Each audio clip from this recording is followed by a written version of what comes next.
Hey Ovid-Elsie, it's Henry here for Tuesday, September 23rd. The Learning Spot is open now Monday through Thursday before school and during both lunches for students who need some extra help with schoolwork. Spanish classes are making postcards to send to Senior Darcy. Previous students and staff are welcome to create a postcard to be included. He would love to hear from all of you. Stop by room C8 and pick up a postcard. We will be mailing them out in a few weeks. You can either drop them off in C8 or put them in Senora McGroarty's mailbox. And Jeremiah Stewart is the Student of the Week. Congratulations. Please send announcements to OETV at Ovid-Elsie.org. Looking at the sports schedule, today cross country runs at MMAC Jamboree starting at 4:30. JV and varsity volleyball are home against Bath starting at 5:30. Tennis is home against Chesaning at 5. Wednesday, soccer is away against Ithaca at 5:30. Thursday, soccer is home against Montrose at 7. Varsity volleyball is away against Genesee Christian at 5:30. Friday, volleyball is home against Montrose at 7. Look at the lunch menu. Today we're having beef nachos with either black or refried beans. There are also chef salad or taco salad. Wednesday we are having chicken wings. And here's your weather forecast and a special presentation.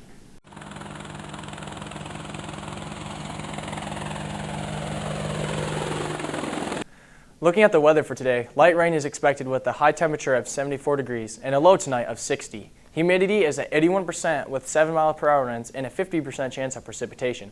This is Robert for Skywatch Weather. Back to you in the studio.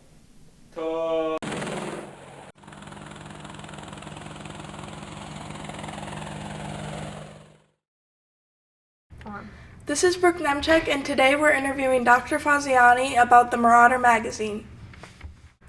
So what are you planning?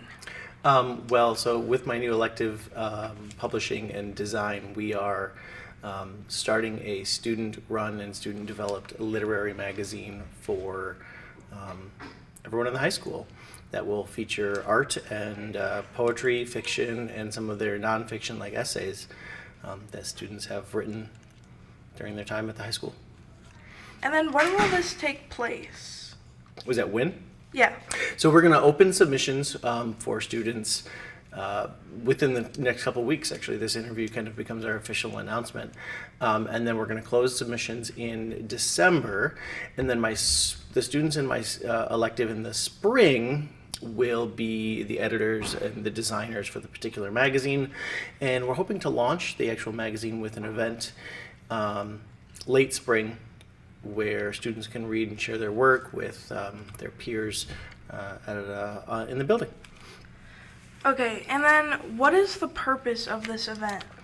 So the magazine showcases, or will showcase, student accomplishments within the school, like all of the creative arts that we can do.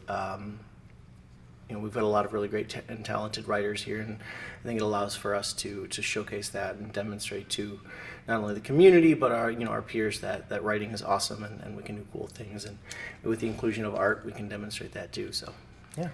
Nice. And then have you done anything like this before? I have. So I have started, when I was in my master's degree at the University of Toledo, I started The Mill, which is a student-run and student-focused literary magazine there, which is still running today, and that was 15 plus years ago. And then also I started Red Flag Poetry, which is a postcard journal that I started at Indiana University of Pennsylvania during my PhD, which I still run as well, where we publish books and produce poetry postcards. So yes, I've done this twice before now. And then who should submit work? Everyone that has writing or art that they're interested in sharing with the world and that they are proud of. There will be some kind of guidelines on how many pieces a student can submit and what they submit, but by and large, if it's something you're proud of, you've written or created for your art class or something like that, we're open to it. We want to see it. And then is there a vetting process? Yeah, so when students do submit, there will be a editorial board who will be assigned those submissions, and they'll go through and read them and say, yep, this one is ready to publish, this one needs a revision, this one might not fit these confines of the magazine, things like that. But yes, the student editors will absolutely be kind of in charge of making those decisions. And it will be a blind process, so meaning that the student editors won't actually see who's submitting the work. They'll only see the work that is submitted itself. And then is there anything else you would like to add? We want everyone to submit.